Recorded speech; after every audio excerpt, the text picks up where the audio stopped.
Welcome students to my YouTube channel Physics Info. I hope you all are well and will be. So, जैसा कि हम लोग electrostatics unit में 12th class में electrostatics में electric potential के बारे में डिस्कशन कर रहे हैं। हम लोगों ने इलेक्ट्रिक पोटेंशियल फाइंड आउट किया था लास्ट टॉपिक में और पोटेंशियल एनर्जी फाइंड आउट की थी। कुछ स्पेशल केसेस जो हम लोगों ने डिस्कस किए थे कि जब एक डाइपोल यूनिफॉर्म इलेक्ट्रिक फील्ड में होता है तो उसके अंदर स्टेबिलिटी और अनस्टेबिलिटी दोनों सिचुएशंस क्रिएट होती हैं और एक सिचुएशन में उस पर कोई फर्क भी नहीं पड़ता, ना ही वो अनस्टेबल होता है ना ही वो अनस्टेबल, वो न्यूट्रल रहता है। और न्यूट्रल के केस में पोटेंशियल एनर्जी जो है डाइपोल की वो जीरो होती है, स्टेबिलिटी में माइनस और अनस्टेबिलिटी में प्लस। तो उसके बाद हम लोगों ने अर्थिंग ऑफ ए कंडक्टर को पढ़ा था कि जब एक कंडक्टर को अर्थ करते हैं और ये कंसेप्ट दिमाग में रखते हुए कि अर्थ का पोटेंशियल जीरो होता है because capacity of earth is very very high, you can से। तो अगर आप अर्थ से कोई चार्ज अर्थ को दे रहे हैं या अर्थ से कोई चार्ज दे रहे हैं तो उससे अर्थ को कोई फर्क पड़ने वाला नहीं है। That's why practically we consider the potential of the earth as zero potential.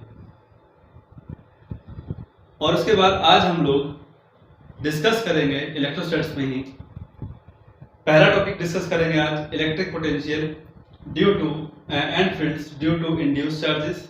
ध्यान से सुनिएगा, इसके बारे में समझिएगा।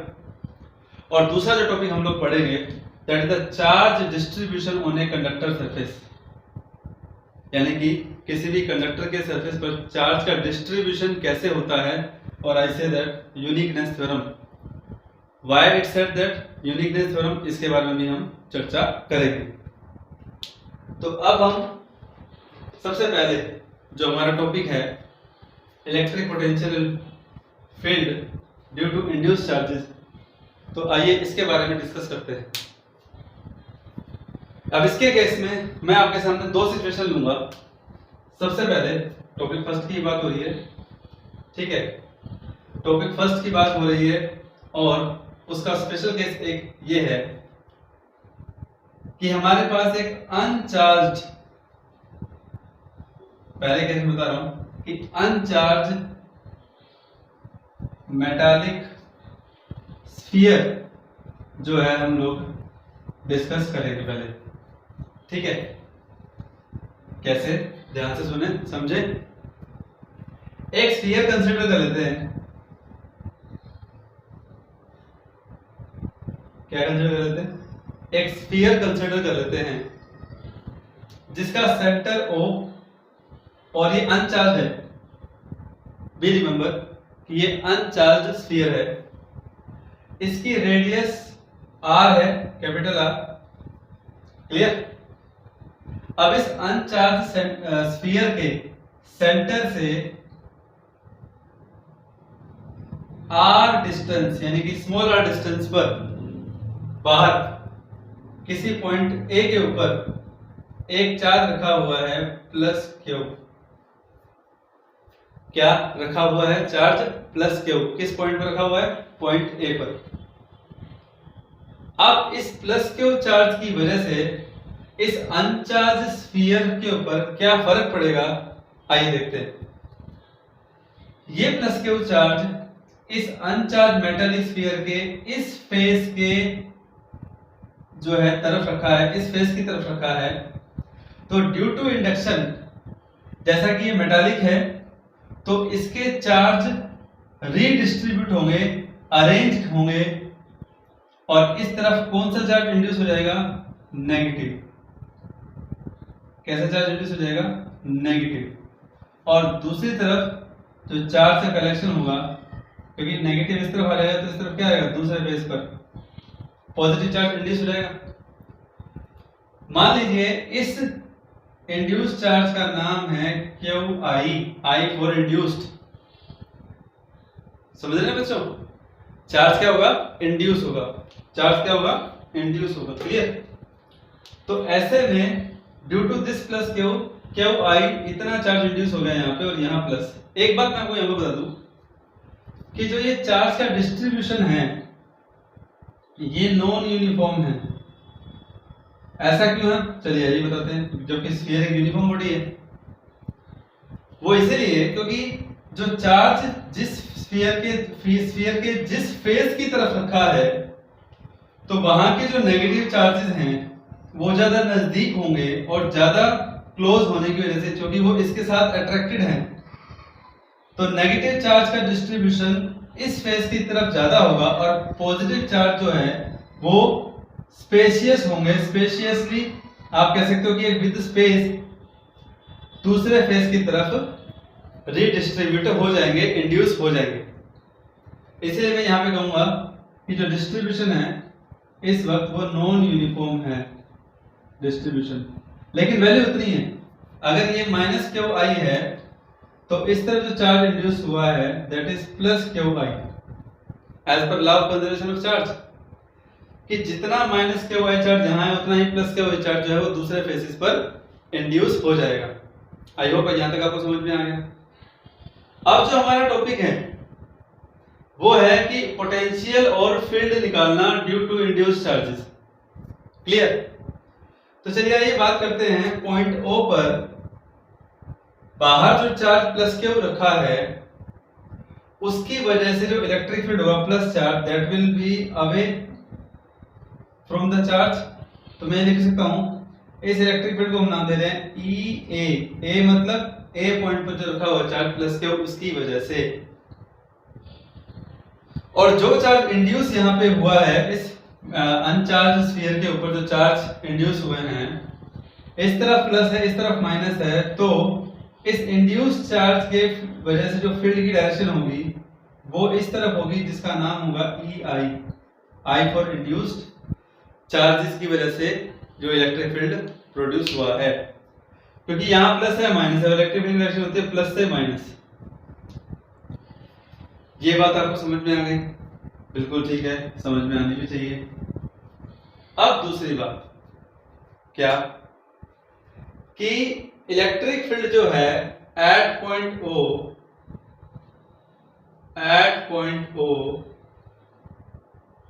The net electric field is 0, क्योंकि हम जानते हैं कि वो पॉइंट कहां है, कंडक्टर के अंदर, और हम पढ़ के आए हैं कि कंडक्टर के अंदर जो इलेक्ट्रिक फील्ड होता है वो 0 होता है। कंडक्टर के अंदर इलेक्ट्रिक फील्ड 0 होता है। सो इलेक्ट्रिक फील्ड आई, ई आई यहाँ, ई ए यहाँ, तो अगर हम वेक्टर सम देखें दोनों का, E I plus E A equal to 0, और अगर मैग्नीट्यूड की बात करें और E A is equal to minus of E I, जैसा कि आपको दिख भी रहा है, तो नेट इलेक्ट्रिक फील्ड तो अंदर 0 है, क्योंकि प्लस क्यू की वजह से जो इलेक्ट्रिक फील्ड है उसकी डायरेक्शन और जो इंड्यूस चार्ज की वजह से जो फील्ड इंड्यूस हुआ है उसकी direction both are equal and opposite. यहां से इलेक्ट्रिक फील्ड के बारे में हमें मालूम हो गया है। And you can say that कि इलेक्ट्रिक फील्ड है क्या, due to charge plus Q at A, जो इलेक्ट्रिक फील्ड होगा that will be K Q divided by R square. जैसा कि हम जानते हैं क्यू चार्ज ये सेंटर से आर की डिस्टेंस पर, स्मॉल आर डिस्टेंस पर, तो इसलिए फील्ड क्या आएगा K Q by R square, और इंड्यूस चार्ज की वजह से जो फील्ड आएगा वो भी इसके इक्वल होगा, लेकिन अपोजिट डायरेक्शन में होगा इनसाइड द स्फीयर। तो आई होप आपको समझ में आ गया होगा कि एक अनचार्ज मेटालिक स्फीयर के पास एक चार्ज रख देने पर उसके अंदर इलेक्ट्रिक फील्ड जो है, नेट इलेक्ट्रिक फील्ड 0 होता है, जिसकी वजह से इंड्यूस चार्ज का फील्ड इस चार्ज के फील्ड को स्फीयर के अंदर कैंसिल आउट कर देगा। ठीक है, equal to E I magnitude के फॉर्म में। ये तो हो गया फील्ड। ठीक है, ए पार्ट में पहले हमने निकाल दिया फील्ड। नाउ अब बारी है पोटेंशियल की। आपको मालूम होगा कि कंडक्टर के अंदर फील्ड जीरो होता है पर पोटेंशियल जीरो नहीं होता, दैट विल बी कांस्टेंट। कैसे कहा हमने ऐसे कहा क्योंकि हमें एक रिलेशन याद है। क्या रिलेशन याद है? देखो, E equal to minus dv by dr। याद है कि भूल गए? फील्ड जीरो हो तो पोटेंशियल कांस्टेंट होता है। अब बात आती है, जैसा कि इंड्यूस चार्ज की बात आ रही है, तो जो टोटल पोटेंशियल होगा, अगर हम कैलकुलेट करें टोटल पोटेंशियल, वो कितना होगा एट पॉइंट ओ पर? कितना होगा? देखिए, now potential at point O is, please ध्यान से देखिएगा, पोटेंशियल एक स्केलर क्वांटिटी है, डायरेक्शन पे डिपेंड नहीं करती। इसीलिए क्या लिखने जा रहा हूं मैं, तीन चार्जेस हमारे पास हैं, के क्यू बाय आर। पहले तो ये चार्ज इससे आर डिस्टेंस पर, तो पोटेंशियल हो गया K Q by R minus K Q I by capital R. कैसे आया ये? क्योंकि इस स्फीयर के इस फेस पे नेगेटिव चार्ज है माइनस के वाई, जो कि सेंटर से रेडियस कैपिटल आर के बराबर है। आपको पता है कि अंदर पोटेंशियल कांस्टेंट रहेगा, तो माइनस के वाई बाय आर। अब बात आती है इस प्लस चार्ज की वजह से, तो that will be plus K Q I by are. तो अब आपको दिख रहा है यहाँ पे, समझ में भी आ रहा होगा कि इंड्यूस चार्ज की वजह से जो पोटेंशियल है that will be cancel out, क्योंकि नेट चार्ज तो जीरो है। ऐसे भी आप समझ सकते हो। तो ऐसे में V इज इक्वल टू, यानी कि पॉइंट O पर जो पोटेंशियल आया that is equal to K Q by are. ठीक है। सो ओवरऑल हमने क्या देखा?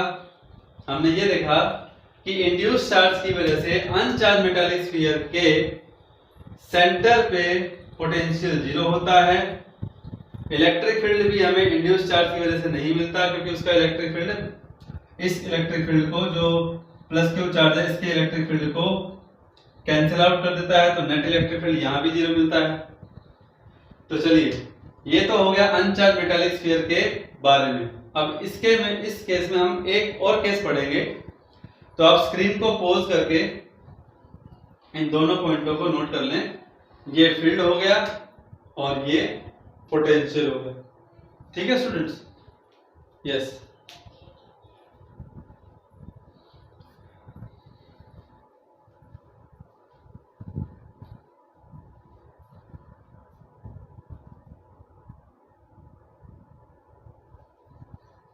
ओके, अब आप सिचुएशन देखिए।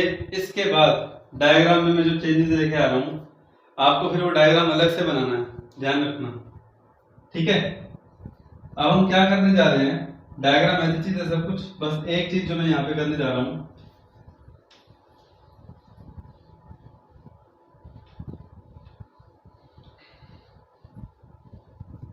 देखिए बच्चों,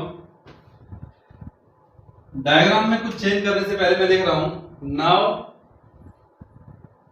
द कंडक्टर इज अर्थ। समझ गए होंगे? अब हम क्या करने जा रहे हैं? अर्थिंग। क्या करने जा रहे हैं? अर्थिंग करने जा रहे हैं। तो अर्थिंग के लिए क्या करेंगे? अब देखिए, जो ये पॉजिटिव वाला हिस्सा है ना, इस वाले पार्ट को मैंने अर्थ कर दिया। और अब आप जानते हैं अर्थिंग से क्या होगा, जो भी ये पॉजिटिव चार्ज है ना, ये सारा का सारा अर्थ में चला जाएगा, या यूं कहो कि अर्थ में से इलेक्ट्रॉन आएंगे, नेगेटिव चार्ज आएंगे, और वो इस पॉजिटिव चार्ज को न्यूट्रल कर देंगे, कैंसिल आउट कर देंगे। ठीक है। फिर जो ये नेगेटिव चार्ज है, क्या ये वही का वही ऐसे रहेगा? नहीं। अब क्या होगा?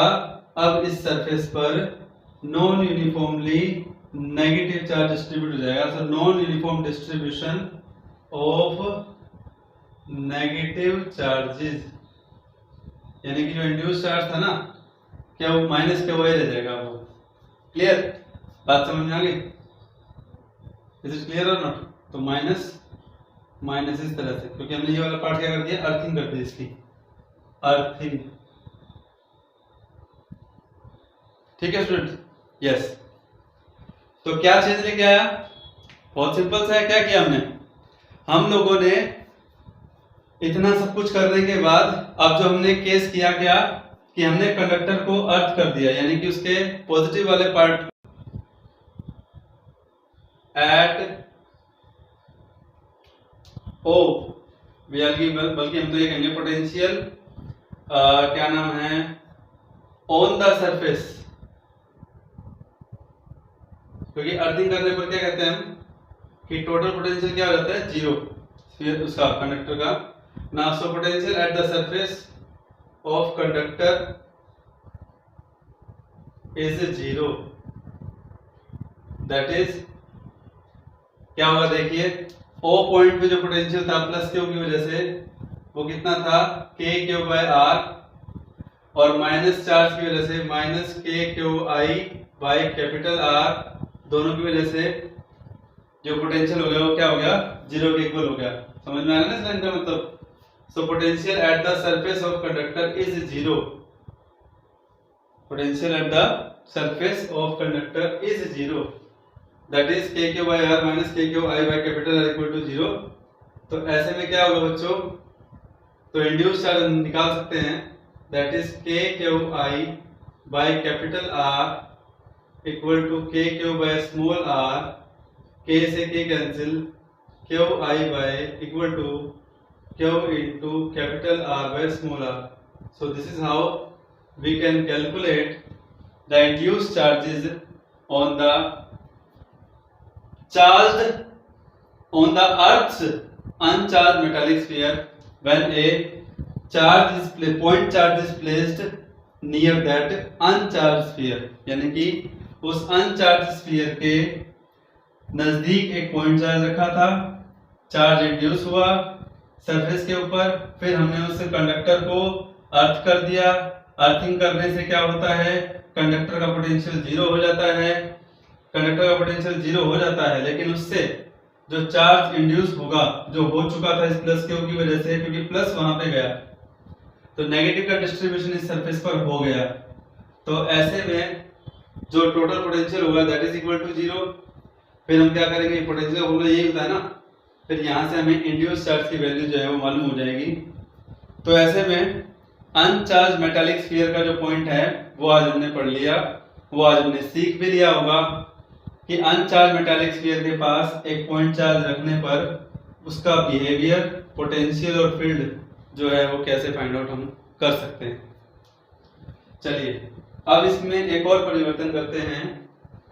आप लोग स्क्रीन को पॉज करके इसको नोट कर सकते हैं, इंड्यूस चार्ज की वैल्यू आपके पास आ जाएगी यहां से, ठीक है बच्चों। अब उसके बाद मैं अनचार्ज की जगह एक चार्ज मेटालिक स्फीयर लेके चल रहा हूं। ध्यान से सुनिएगा, देखिएगा,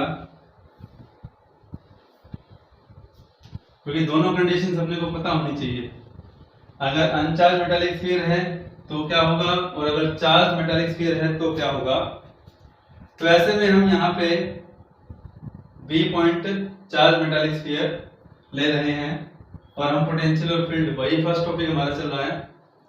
देखिएगा स्टूडेंट्स, हमने क्या किया, एक चार्ज मेटालिक स्फीयर हम लोग यहाँ पे कंसीडर कर रहे हैं, ठीक है।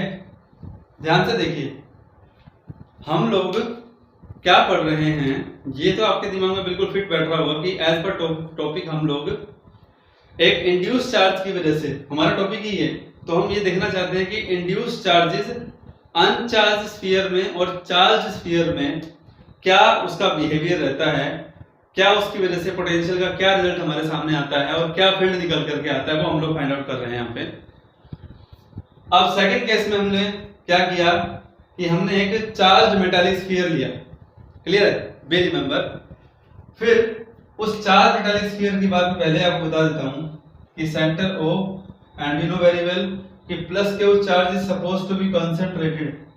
मान लिया कि उस पूरे स्फीयर के ऊपर जो चार्ज है plus Q that is concentrated so uniformly and that is distributed uniformly and concentrated at the centre, so we can say that is plus capital Q here. Now एक पॉइंट चार्ज जो हमने रखा, क्योंकि induction किस वजह से होगा वो हमें देखना है, तो हमने क्या किया कि वही पॉइंट ए की small R distance point A पर एक पॉइंट चार्ज प्लस क्यू हम लोगों ने ले लिया। इस स्फीयर की रेडियस जो है that is capital R. Clear? Same procedure is here कि प्लस क्यू लिया है तो स्फीयर के इस तरफ माइनस चार्ज इंड्यूस हो जाएगा, क्योंकि उसके इलेक्ट्रॉन कुछ इस तरीके से अरेंज होंगे, और साथ के साथ जो प्लस चार्ज होगा वो फार्थर फेसेस पे इंड्यूस हो जाएगा। इधर हम लिखेंगे माइनस क्यू आई, इधर हम लिखेंगे प्लस क्यू आई, क्योंकि इंड्यूस चार्ज की वैल्यू तो सेम होगी ना, as per law of conservation of charge. ठीक है बच्चों? ठीक है, ओके, वेरी गुड। अब हमें इस चार्ज मेटालिक स्फीयर के किसी भी पॉइंट पर, मान लीजिए कोई पॉइंट पी हमने ले लिया, हमें पोटेंशियल फाइंड आउट करना है किसी भी पॉइंट पर।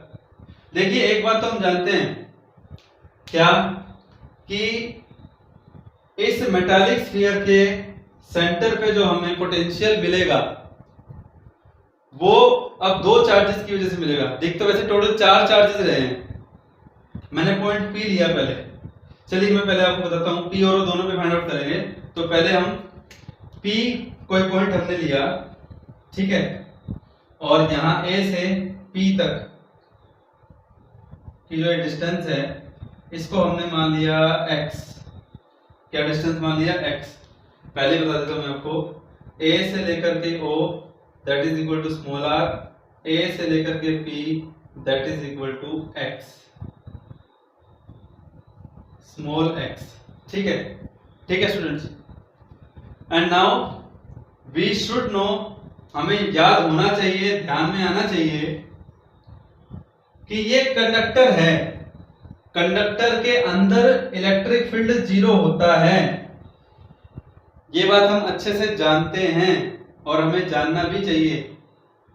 अब आप कहेंगे सर प्लस चार्ज जो आपने लिया है, मैंने पहले कहा कि चार्ज स्फीयर है और ये शो करने के लिए कि चार्ज है, इसलिए मैंने यहां प्लस लिखा है। And the whole charge is supposed to be concentrated at the centre O। It is a charged metallic sphere, point number 1। अब बात आती है कि as we know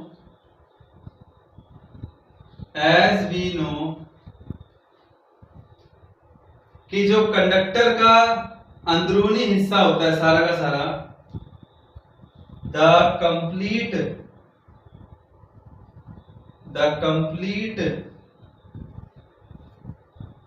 conductor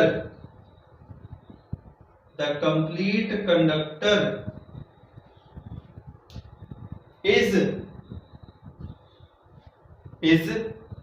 at equipotential। याद रखिएगा, at equipotential। सो क्या होगा? Potential at point P equal होगा पोटेंशियल एट पॉइंट O। सवाल ये आता है कि मैं यहाँ पे P पॉइंट क्यों लेके चल रहा हूं, जबकि मैंने पीछे वाले केस में नहीं लिया था। बिल्कुल सही बात है, लेकिन हमें ये पता होना चाहिए कि पॉइंट O पे पोटेंशियल अगर हम निकाल सकते हैं, क्योंकि हम पोटेंशियल जो निकालना चाहते हैं वो इंड्यूस्ड चार्जेस की वजह से निकालना चाहते हैं। ये हम पिछले वाले केस में भी ले सकते थे, लेकिन पिछले वाले केस में मैंने सिर्फ कॉन्सेंट्रेट किया सेंटर पे।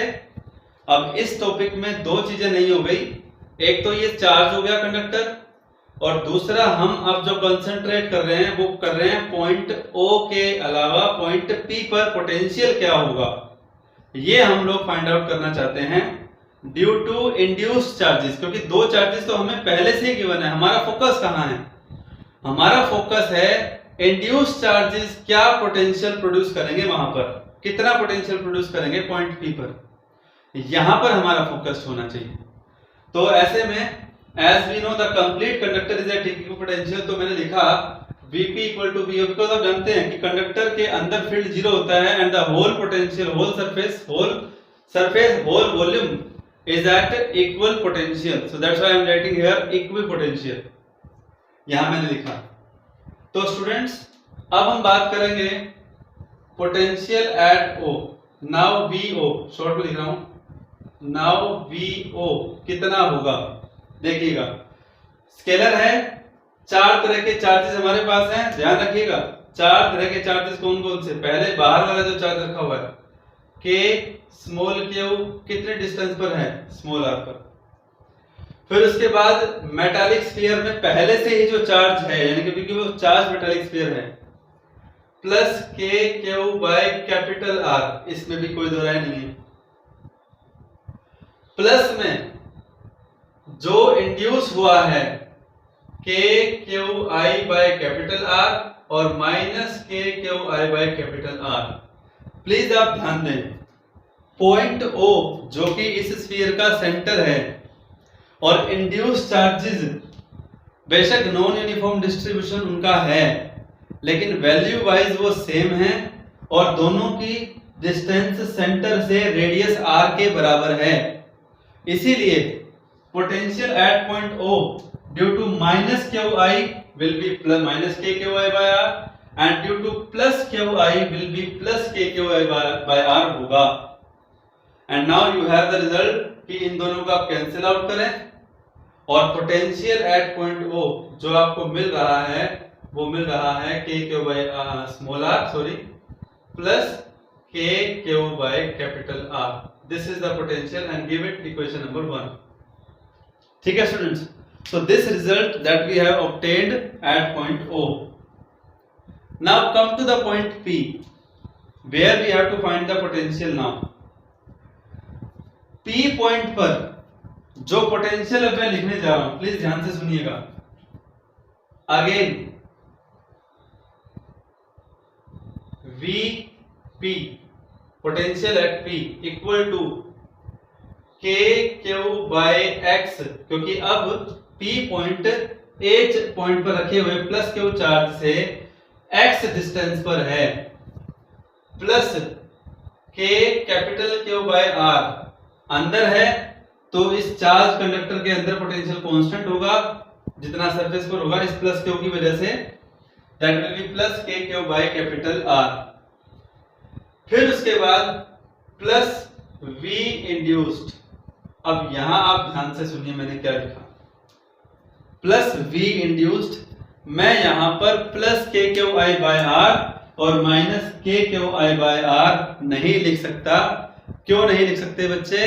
क्योंकि P पॉइंट अब जो है माइनस क्यू आई और प्लस क्यू आई से बराबर डिस्टेंस पर नहीं है, या फिर यूं कहें सिमेट्रिक नहीं है।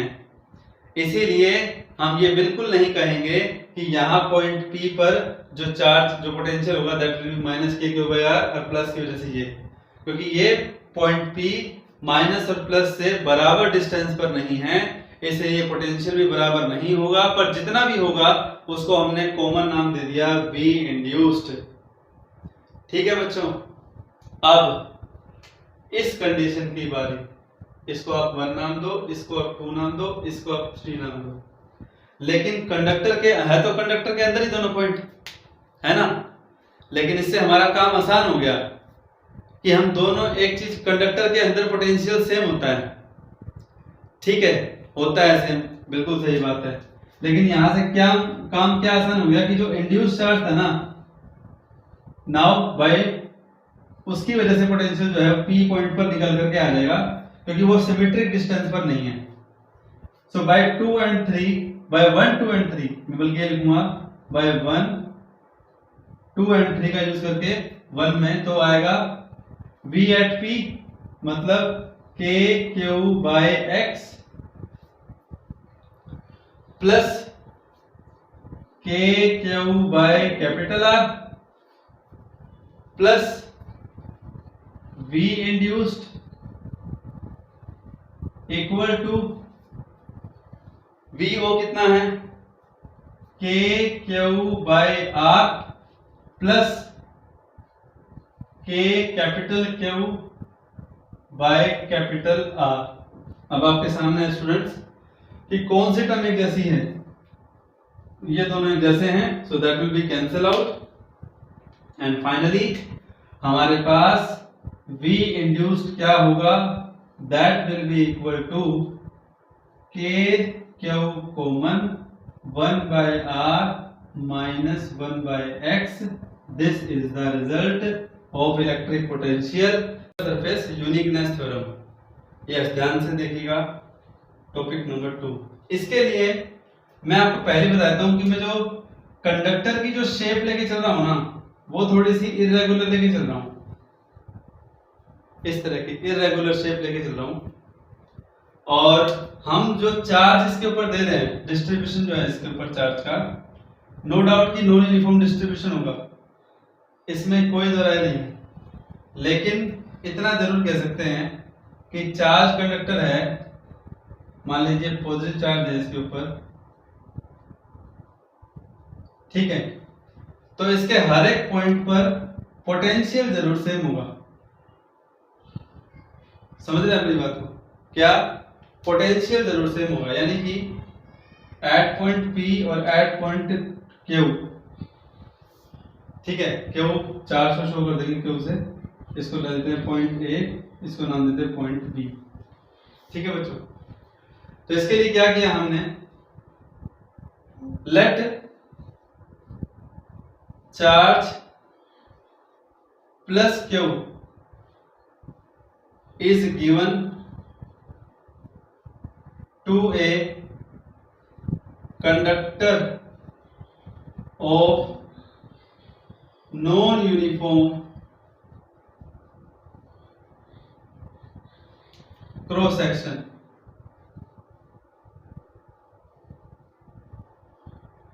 ठीक है, of non-uniform cross section such that कि इलेक्ट्रिक फील्ड तो जीरो होगा अंदर, E will be zero, but potential V equal to constant, ठीक है, such that V equal to constant, मतलब हम ये कह सकते हैं क्या, V एट P या V एट A, सॉरी इस पॉइंट का नाम A है, is equal to V at point B। Clear, बात समझ में आ गई? अब जैसा कि वो नॉन यूनिफॉर्मली डिस्ट्रीब्यूटेड है, तो ये बात कंफर्म है कि यहां चार्ज जितना हो सकता है, क्या पता उतना चार्ज यहां कम हो। इसके बारे में पता लगाते हैं, कैसे कहा मैंने यहां कम है या ज्यादा है। इसके लिए इस कंडक्टर के अंदर कोई पॉइंट C यहां ले लिया और पॉइंट D यहां पे ले लिया, समझ रहे हैं मेरी बात को? यहां से C से लेकर के A की डिस्टेंस है R1, D से लेकर के B की डिस्टेंस है R2। आप इस बात फिर से समझिए कि बॉडी नॉन यूनिफॉर्म शेप की है, तो ये तो कंफर्म है बच्चों कि यहाँ पे चार्ज का डिस्ट्रीब्यूशन यूनिफॉर्म नहीं होगा, कहीं ज्यादा होगा तो कहीं कम होगा। यही हमें चेक करना है कि कहां पे ज्यादा और कहां पे कम होगा। और क्यों हम यहाँ पे इसको यूनिकनेस थ्योरम का नाम दे रहे हैं? यूनिक मतलब एक, सिंगल वैल्यूड, और सिंगल वैल्यूड वाली बात यहाँ पे ये है कि पोटेंशियल सेम है हर पॉइंट पर, तो दिस इज द यूनिकनेस कि potential at every point is same whatever the distribution of charges, but the potential will remain same. बात समझ में आ गई? तो इसके लिए अब हम इमेजिनरी पार्ट क्या कर रहे हैं कि जो मैंने R1 लिया C से A, क्योंकि डिफरेंट रेडियस ऑफ कर्वेचर इसका है, कर्व शेप है बट एग्जैक्ट यूनिफॉर्म कर्व नहीं है, तो R1 को रेडियस मानते हुए हमने एक स्फीयर ले लिया जिसके ऊपर हमने चार्ज मान लिया कि प्लस Q1 है। वो मानेंगे भी क्योंकि डिस्ट्रीब्यूशन नॉन यूनिफॉर्म है, तो A पॉइंट पर चार्ज मान लिया प्लस Q1 है, तो माना है कि ये स्फीयर Q1। आप समझिएगा कि ये स्फीयर है नहीं, ये स्फीयर मैंने माना है। और दूसरा R2 रेडियस का जो चार्ज हमने, जो स्फीयर मैंने लिया, इसके ऊपर चार्ज प्लस Q2 है, और यहाँ पॉइंट है B और इसके इस तरफ पॉइंट है A, और दोनों को मैंने एक वायर से कनेक्ट कर दिया। वो वायर से कनेक्ट क्यों किया? ताकि कॉमन पोटेंशियल पर हो। वायर से कनेक्ट करने का मतलब यही है, वायर से कनेक्ट करने का मतलब यही है। अब आपको सर यहाँ तो कोई वायर नहीं थी, मैं आपको समझा रहा हूँ, जस्ट एक समझाने के पॉइंट ऑफ व्यू से मैंने क्या किया, R1 रेडियस का एक स्फीयर लिया, बना दिया रेडियस R1 का स्फीयर बना दिया, जिसके ऊपर चार्ज प्लस Q1 क्यों है, क्योंकि A रेडियस अलग है, B की रेडियस अलग है। अच्छा आप एक बात बताइए, रेडियस किसकी ज्यादा है, ये ज्यादा कर्व्ड है तो इसकी रेडियस ज्यादा है। तो मैं आपको दिखा दूं, पहले आपको बता दूं कि यहाँ R1 ग्रेटर R2 है और R2 ज्यादा नैरो है, आपको दिख भी रहा है ज्यादा नैरो है, नैरो है तो ये R2 रेडियस पक्का जो है वो कम मिलेगा इसकी तुलना में। तो R1 ग्रेटर देन R2 है यहाँ पे, तो ये बड़ा स्फीयर हो गया, छोटा स्फीयर हो गया। और ये वायर है कनेक्टिंग वायर, सिर्फ ये समझाने के लिए कि पोटेंशियल सेम है, क्योंकि वहां पोटेंशियल सेम तो था ही, VA इक्वल टू VB तो है ही, लेकिन जब मैंने इस पार्ट से दो अलग स्फीयर बनाए तो मैं ये दिखाना जरूरी हो जाएगा कि दो अलग अलग चार स्फीयर हैं, कॉमन वायर से कनेक्ट हैं, कनेक्टिंग वायर से, ताकि पोटेंशियल है so that V at A equal to VB, potential will remain same। अब आप जानते हैं कि ड्यू टू स्फीयर पोटेंशियल का फॉर्मूला होता है KQ1 by R1, इसका होगा KQ2 by R2। ठीक है, बात समझ में आ गई, बिल्कुल आनी चाहिए। अब आप देखिए K, क्योंकि Q1 Q2 तो नहीं दिया हुआ, टोटल चार्ज क्यों दिया हुआ है, तो सरफेस चार्ज डेंसिटी हर एक पॉइंट की अलग अलग होती है। तो Q1 क्या लिख सकते हैं हम, सिग्मा 1 मल्टीप्लाई 4 पाई R1 स्क्वायर अपॉन में R1, और Q2 को चार्ज डेंसिटी के रूप में भी लिख रहा हूँ, प्लस Q1 है तो इसकी चार्ज डेंसिटी प्लस सिग्मा 1 है प्लस सिग्मा 2 है, तो Q2 क्या लिख दिया, sigma 2 multiply 4 pi R2 square divided by R2, R1 से R1 कैंसिल, R2 से R2 कैंसिल, K से K कैंसिल, 4 पाई से 4 pi cancel, finally we have sigma 1 R1 equal to sigma 2 R2 equal to constant. इस बात का मतलब मेरा ये है स्टूडेंट्स कि आप नॉन यूनिफॉर्म बॉडी के किसी भी शेप में किसी भी हिस्से पे चले जाइए, उस हिस्से की सरफेस चार्ज डेंसिटी और उस हिस्से का रेडियस ऑफ कर्वेचर, क्योंकि हर एक पॉइंट का अगर आपको रेडियस अलग अलग मिलेगा, सपोज अगर मैं इसके सेंटर की बात करूं तो ये किसी और डिस्टेंस पर, ये किसी और डिस्टेंस पर, ये कितनी डिस्टेंस पर है, तो सबका रेडियस ऑफ कर्वेचर अलग अलग है, जिसकी वजह से चार्ज डिस्ट्रीब्यूशन अलग अलग होगा। लेकिन आप इसको पढ़ेंगे कैसे कि R1 रेडियस ऑफ कर्वेचर जहां है वहां की डेंसिटी और R1 का प्रोडक्ट उसी सरफेस के किसी और पॉइंट पर जो रेडियस है वो और वहां की जो डेंसिटी है वो, उन दोनों के प्रोडक्ट के बराबर होगा। मतलब सरफेस चार्ज डेंसिटी और रेडियस वेक्टर का जो प्रोडक्ट है that will remain constant through out the body. तो ऐसे में हम कह सकते हैं कि ये यूनिकनेस क्या हुई इसमें कि दोनों का प्रोडक्ट जो है वो सेम रहता है, यूनिक रहता है, एक रहता है। तो बच्चों इस टॉपिक से हमने यही समझने की कोशिश की है कि कैसे, पहली बात तो इंड्यूस्ड चार्ज की वजह से जो फील्ड है पोटेंशियल वो कैसे कैलकुलेट करते हैं, और यहाँ पे जब चार्ज अगर नॉन यूनिफॉर्म बॉडी में डिस्ट्रीब्यूट हो तो वहां से हमें क्या रिजल्ट मिलता है। पोटेंशियल तो सेम रहता ही है, लेकिन साथ के साथ क्या यूनिकनेस हमें वहां दिखाई देती है, और वो यूनिकनेस आपके सामने सरफेस चार्ज डेंसिटी और आर के प्रोडक्ट के रूप में है। सो बच्चों स्क्रीन को पॉज करके इस टॉपिक को नोट कर लीजिएगा, और फिर भी कोई डाउट हो तो आप मुझसे पूछ लीजिएगा।